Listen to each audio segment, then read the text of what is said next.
हरि ओम तत्सत। हरि ओम तत्सत। हरि ओम तत्सत। स्वस्ति श्री गणेशाय नमः। स्वस्ति श्री गणेशाय नमः। स्वस्ति श्री गणेशाय नमः। अखिल ब्रह्मांड नायक परमदेव परमात्मा भगवान वासुदेव, आधारभूत राधिका मैया के चरणों में कोटि कोटि वंदन करते हुए आइए हम सब कथाक्रम को आगे बढ़ाएं।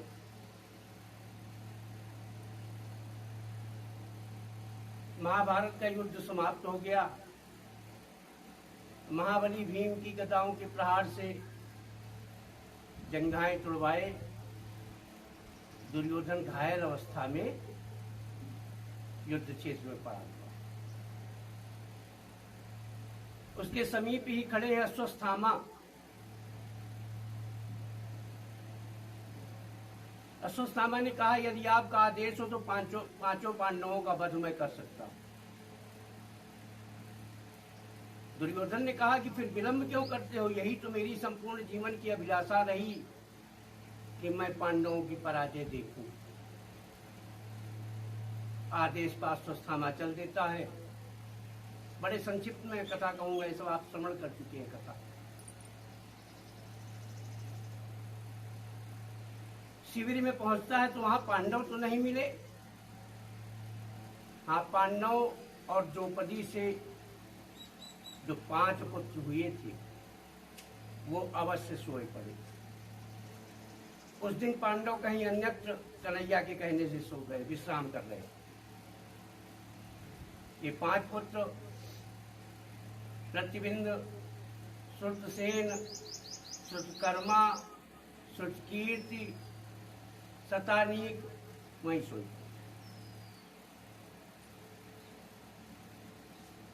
अश्वत्थामा जाकर के 5 के सर काट देता है।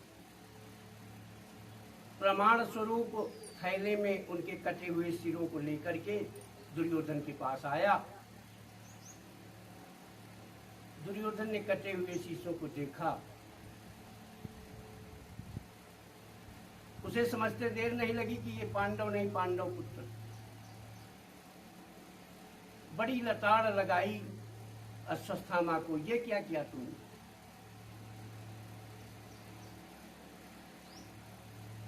थे तो हमारी,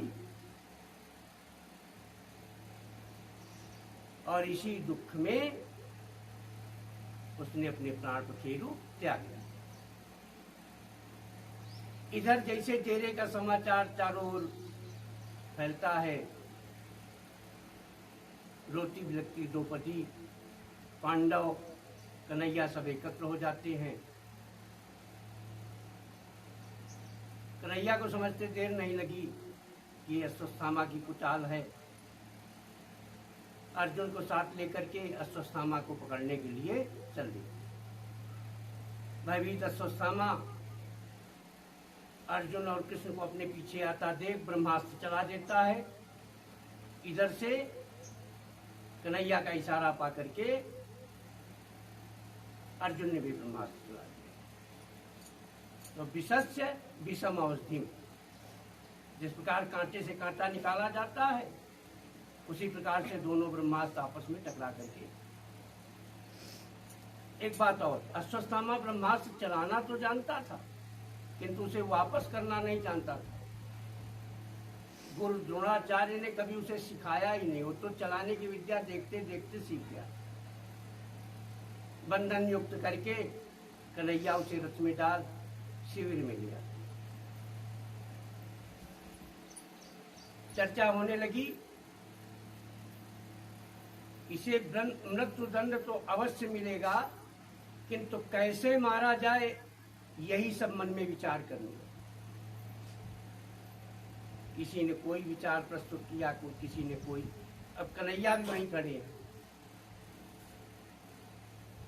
जब केशव का नंबर आया तो केशव ने क्या कहा कि ब्रह्म बंधुर्न हन्तव्य आतताई बधारण मये वो भय मामनातम परिपायन शासनम।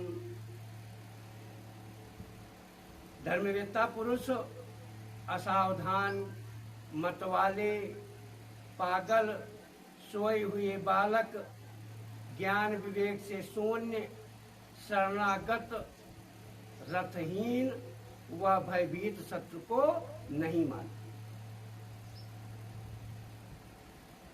ब्राह्मण के शारीरिक वध का विधान नहीं और बाल हत्यारा कोई क्यों न हो उसके छोड़ने का विधान नहीं। अर्थात बाल हत्यारा दंड का भागी। शास्त्रों में मैंने ही दोनों बातें कही। कन्हैया के कहने का भाव अर्जुन समझ गए। गीता सुन रखी है ना अर्जुन ने, उन्हें समझते देर नहीं लगी कि भाव क्या है। अश्वत्थामा के मस्तक पे एक मणि थी जिसे अर्जुन ने निकाल दिया। मणिम दहार मूर्धन, मणि निकाल ली, अश्वत्थामा का सर मोड़ दिया और धक्के दे करके बाहर निकाल दिया। तो सर मोड़ देना, धन छीन लेना और स्थान से निकाल देना ब्राह्मणाधम के वध का यही विधान है।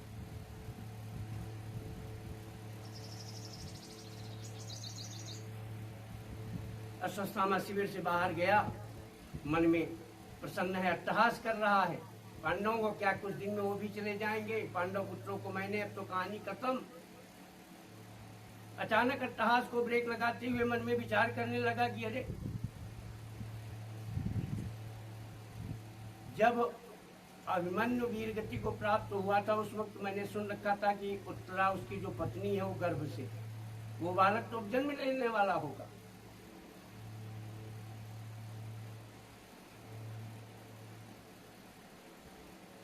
और ये बुरे विचार मन में आते ही उसने पुनः उत्तरा के गर्भ को लक्ष्य करके पुनः बाण चला। देखते हुए बाणों को अपनी ओर आता देख करके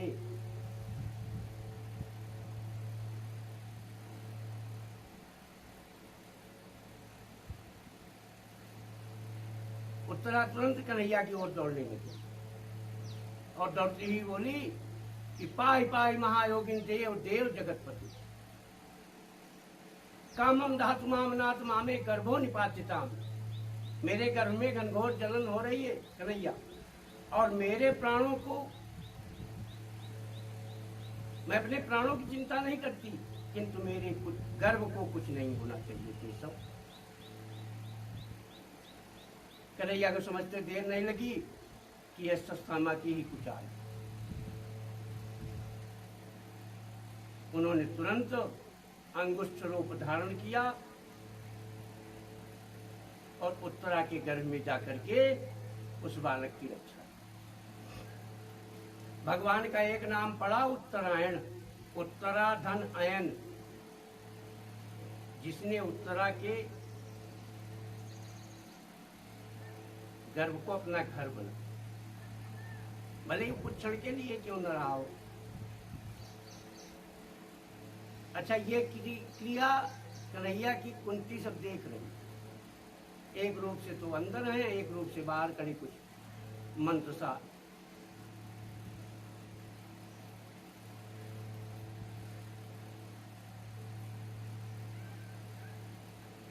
कन्हैया को मन में विचार करना पड़ा कि देखिए कितनी घृणित सोच है अश्वत्थामा की। न सिर्फ पांडवों ने माफ कर दिया, बल्कि द्रौपदी जिसके 5 पुत्र मारे गए थे उसने भी कह दिया था, उवाचास हम तव्य बंधनानयनम सती मुच्यतामेष ब्राह्मणो नितराम गुरु। जब उसके मारने की बात चल रही थी तो द्रौपदी ने कह दिया, केशव इसे छोड़ दीजिए, मैं अपने पुत्रों का मोह त्यागती हूँ, किंतु इस निरीह ब्राह्मण को, गुरुपुत्र है, ब्राह्मण है, जाने दीजिए। और इसकी सोच कितनी जो बालक अभी गर्भ से बाहर आकर के अभी जन्म भी नहीं लिया, उसकी हत्या का कुत्सित किया। आखिर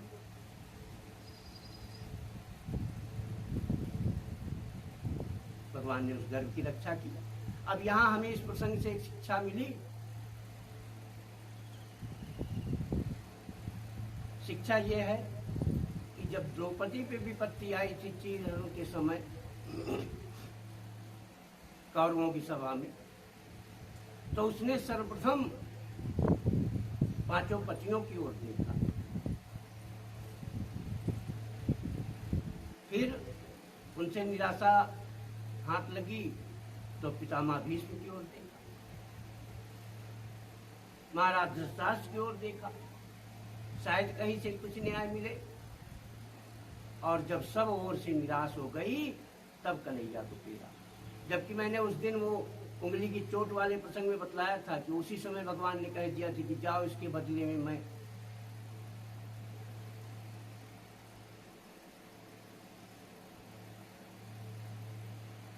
तुम्हें वस्त्र ही नहीं, वस्त्रों का ढेर, जिसकी कोई, मैंने कहा था ना उस दिन, कोई गणतज्ञ उसकी लंबाई चौड़ाई नहीं मार सकता। और यहाँ उत्तरा लौकिक रिश्तों नातों का परित्याग करके सीधे आप संसार में रहें, कोई परेशानी नहीं, किंतु ध्यान दें कि संसार आप में न रहने पाए। संबंध सभी से रखें, मानिए सबही राम के नाते, मानिए सबही श्याम के नाते। लेकिन जब बात विपत्ति निवारण की आ जाए तो सीधे भगवान से संबंध। अब आप कहें कैसे रहे, संसार में रहें, संसार हम में न रहे। जरा विचार करें, जल कुक्कुट का नाम आपने सुना होगा, जल में रहती है जल कुक्कुट, और जब उसे आवश्यकता होती है सूखे पंखों से उड़ जाती है। मधुमक्खी को आपने देखा, शहद के किनारे बैठ करके उसका रस भी ले लिया और चली। अगर बीच में बैठ जाए तो प्राणों से हाथ धोना पड़े। इसी प्रकार संबंध सभी से रखें, लेकिन जब बात कष्ट निवारण की आए तो कहा गया है कि सपनों यथा ही प्रतिबोधागते हरि स्मृति सर्व विपत्ति विमोक्षण।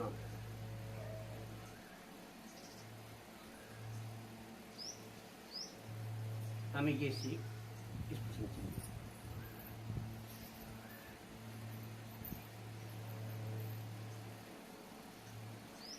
कुंती भगवान श्री कृष्ण को दोनों स्वरूपों में, बाह्य और आंतरिक। तो एक बात कहें, जैसे जीव की कोई चालाकी परमात्मा से नहीं छिपती, इसी प्रकार परमात्मा की भी कोई चालाकी उसके सच्चे भक्त से नहीं छिपती। द्रौपदी कुंती को समझते देर नहीं, कहने लगे कि नमस्ते पुरुषम त्वा आद्यमीश्वरम प्रकृते परम अलक्ष्यम सर्वभूतानां अंतर्बहिर्वस्थितम। आप समस्त जीवों के बाहर भीतर एक रस स्थित है, फिर भी इंद्रियों और वृत्तियों से देखे नहीं जाते, क्योंकि प्रकृति से परे आदि पुरुष है। जैसे मर्यागर की कीर्ति विस्तार हेतु उसमें चंदन हुआ, उसी प्रकार पुण्य श्लोक महाराज यदु की कीर्ति विस्तार हेतु आप आए, जबकि आप अजन्मा हैं। आप तो वही बारह हैं, आप वही मोहिनी हैं, आप वही नृसिंह हैं जो भक्तवांछा कल्पतरु हैं। कितने स्वरूपों का वर्णन करूं कि नहीं। केशव हंसने लगे। बुआ मुझे भगवान कह रही हैं, बुआ मैं आपका भतीजा हूं, किंतु आपने भगवान कह दिया, मैंने मान लिया, और भगवान से सब लोग कुछ ना कुछ मांगते हैं, आप सब भी मांगते। पहला नंबर आया धर्मराज युधिष्ठिर का। बोले केशव, धर्म का पथ डिगे नहीं और आपका सानिध्य मिलता रहे, इससे ज्यादा मुझे और क्या। भीम भैया आप भी मांगो। भीम ने कहा मेरे अधिक भोजन की वजह से मेरा उपहास होता रहता, तो मैं तो यही वरदान चाहता हूं कि खाते पीते हंसते नाचते गाते आपकी याद भूल गई। अर्जुन तुम? बोले मुझे क्या चाहिए। शिष्यस्तेहम त्वाम साधिमाम शरणम प्रपन्ना, मैं आपका शिष्य, आप मेरे गुरु जी। नकुल सहदेव ने तीनों भाइयों की चरणों की सेवा और कन्हैया का सानिध्य स्नेह हुआ। अब बात आती है, सुभद्रा का नंबर आया। कृष्ण की अपनी बहन सुभद्रा मन में विचार कर रहे कन्हैया कि पता नहीं क्या मांग बैठे। बड़ा सुंदर वर मांगा, इससे बड़ा वर और हो ही नहीं सकता, इससे बड़ा वरदान नहीं है।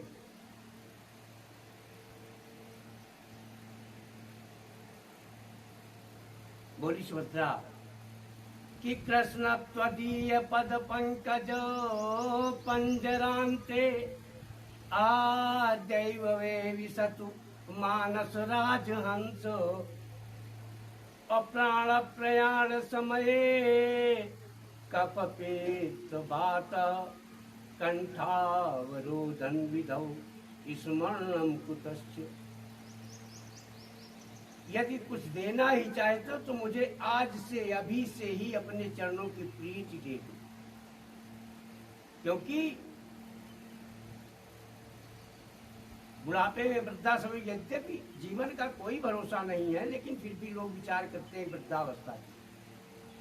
बोले उस वक्त प्राण प्रयाण समय कफ पित्त बाता, जब प्राणों के जाने का समय आता है तो कंठ कफ पित्त बात की अधिकता से अवरुद्ध हो जाता है। उस वक्त आपका नाम स्मरण आए कि ना आए, क्या गारंटी। गर्व से सीना चौड़ा हो जाता है। सबकी ओर देख रहे हैं, मानो कह रहे हैं कि मेरी। देखिए मांगा सभी ने, लेकिन किसी ने कोई लौकिक वस्तु नहीं मांगी।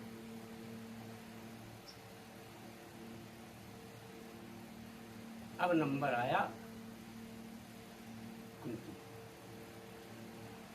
कुंती बोली केशव,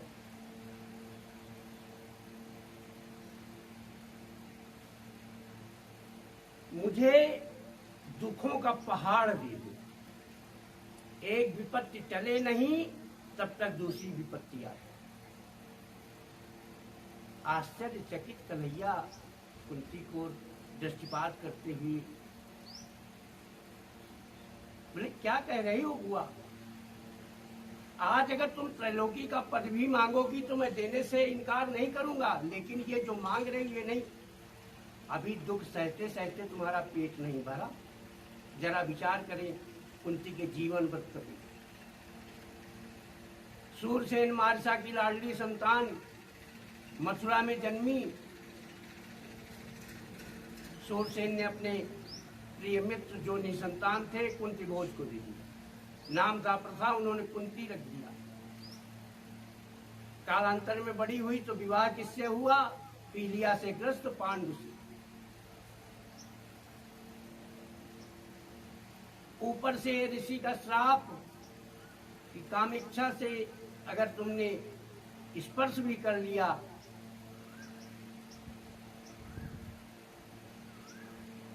तो तुम्हारी मृत्यु हो जाए। एक सौभाग्यवती नारी को इससे बड़ा और अभिशाप क्या हो सकता है, इससे बड़ा कष्ट और क्या हो सकता है। वो तो भला हो दुर्वासा ऋषि का, उन्होंने देव आवाहन की विद्या, आप सब कथा जानते हो। कालांतर में इनसे 3 पुत्र और 2 पुत्र माधवी, जो माधवी दूसरी पत्नी की मां।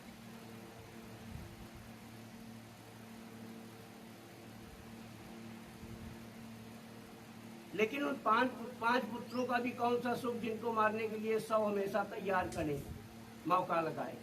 फिर लाक्षागृह में किस प्रकार अज्ञातवास का कष्टप्रद समय आप सब जानते हैं। इसलिए आइए कथा प्रसंग में वापस चलते हैं, जहाँ दुखों का पहाड़ मान रही है। और कहती क्या है कि विपदा संतु न शाश्वत तत्र तत्र जगा गुरो भवतो दर्शनम यत् पुनर्भव दर्शनम। केशव, मेरे जीवन में पग पग पर विपत्तियां आती रहे, क्योंकि जब विपत्ति होती है तो आप साथ रहते हैं, और आपके साथ रहते हुए विपत्ति भी संपत्ति से कहीं ज्यादा सुखदायक कहा गया है ना कि सुख के माथे सिलो पर जो हरि हृदय से जाए, बलिहारी वा दुखन की पल पल नाम जपाए। कहते ना, दुख में सुमिरन सब करें, सुख में करे न कोई। वही बात यहाँ कही। हनुमान जी भी कहते हैं, का हनुमंत विपत्ति प्रभु सोई, जब तब सुमिरन भजन न होई।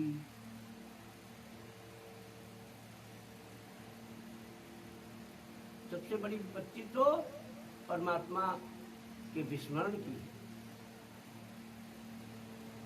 और उनके स्मरण से के समान कोई और सुख है ही नहीं। आपने देखा होगा, मांगने वाले, यद्यपि मैं मांगने की व्याख्या आगे करूंगा कि भगवान से मांगो तो क्या मांगो। आपने देखा था स्वयंभू मंत्र का, भगवान से भगवान को ही मांग लिया। और राजा प्रतापवान वो भी बड़े धार्मिक,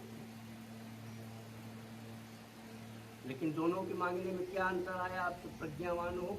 यहाँ मैं समय को ज्यादा नष्ट नहीं करते हुए सीधे प्रसंग पे करता हूँ। कुछ कहने लगे, केशव तथा परमहंसानां मुनीनां मलात्मनां भक्ति योग विधानार्थं कथं पश्येमि स्त्रियः। कन्हैया, आप शुद्ध हृदय वाले विचारशील जीवन मुक्त परमहंसों के हृदय में अपनी प्रेममयी भक्ति का सृजन करने हेतु अवतीर्ण हुई। फिर हम अल्पबुद्धि स्त्रियां भला आपको कैसे पहचान। बड़े सुंदर तरीके से कन्हैया की स्तुति की कुंती ने। कृष्णाय वासुदेवाय देवकी नंदनाय च नंद गोप कुमाराय गोविंदाय नमो नमः। नमः पंकजनाभाय नमः पंकजमालिने नमः पंकज नेत्राय नमस्ते पंकजांग्रे। एक बात वृंदावन की बिहारी लाल की है, बड़ी सुंदर स्तुति।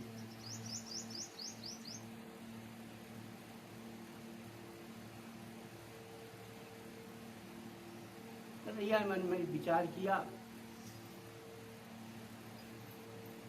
कि शायद हमारे समझाने से ये लोग नहीं समझ पाएंगे। अब इन्हें हम पितामह भीष्म के पास ले जाते हैं, उनके उपदेशों के द्वारा इनकी अंतःकरण की जो व्यवस्था है वो दूर। कितना समय हुआ?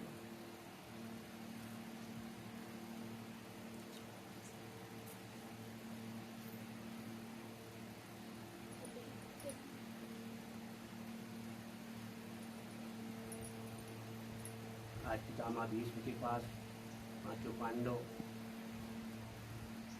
द्रौपदी, कुंती इत्यादि पहुँचते हैं।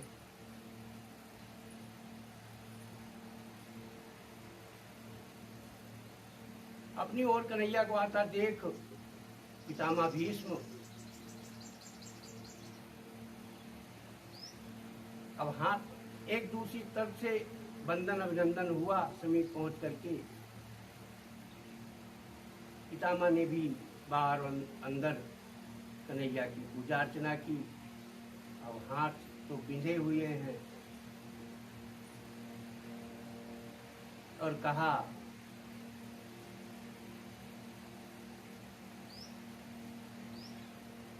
कि अपने प्रियजनों की मृत्यु को मंगलमय बनाने हेतु केशव आज साक्षात आप पधार गए।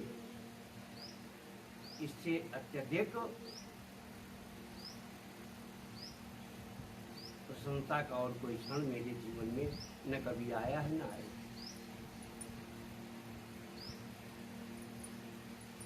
इस प्रसंग को हम आगे बढ़ाएं, उससे पूर्व आइए हम सब जान लें कि भगवान से मांगने की स्थिति कभी आ जाए तो हमें क्या मांगना चाहिए। कहा तो गया है कि मांगन भलो न बाप सू, जो विधि राखे टेक। यदि परमात्मा ने आपको सक्षम बनाया तो अपने पिताजी से मांगने की चेष्टा न करो। बल्कि तुलसीदास जी तो कहते हैं, तुलसी कर पर कर धरो, सदैव हाथ के ऊपर हाथ रखने का अर्थात देने का प्रयास करो। तुलसी कर तत्पर कर धरो, कर तर कर न धरो, जा दिन कर तर कर धरो, वा दिन मरण भलो। रहीम जी ने भी यही कहा, रही मन वे नर मर चुके जी कौ मांगन क्या। और लौकिक व्यवस्थाओं में तो मांगने वाले एक से एक चालान पड़े हैं। और 3 बरों का एक बहुत अच्छा वो चलता है ना व्याख्यान, हमेशा देखो भगवान से 3 बर मांगे। आइए एक लौकिक मांगने की बात, फिर हम अध्यात्म में चलेंगे। अध्यात्म में किसने क्या क्या मांगा। आइए लौकिक एक छोटी सी कथा। एक अंधी माता जी थी, पुत्र तो है लेकिन पुत्र के कोई पुत्र अर्थात पोता नहीं।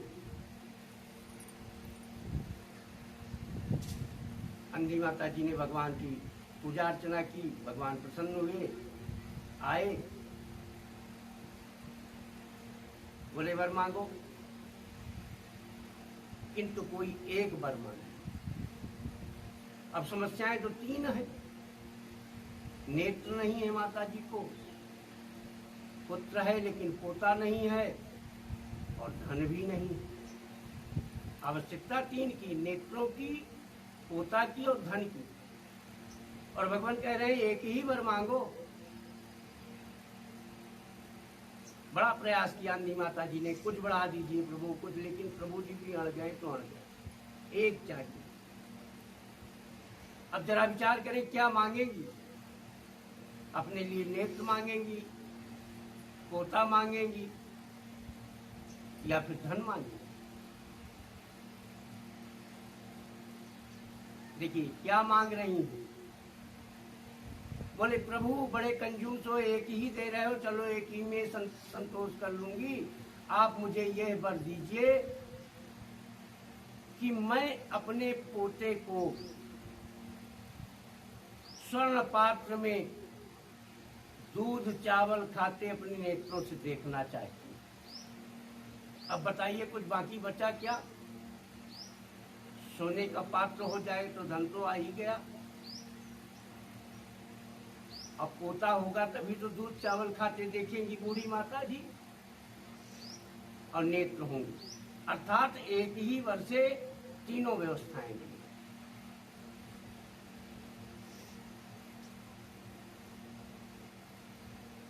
ये है लौकिक लाभ। हमने पहले भी कहा, दारा सुतो लक्ष्मी पाप में जाए।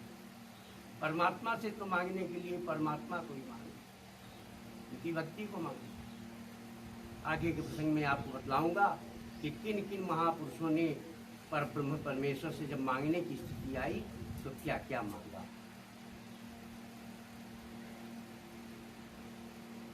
एक बार प्रेम से बाल कृष्ण लाल की जय।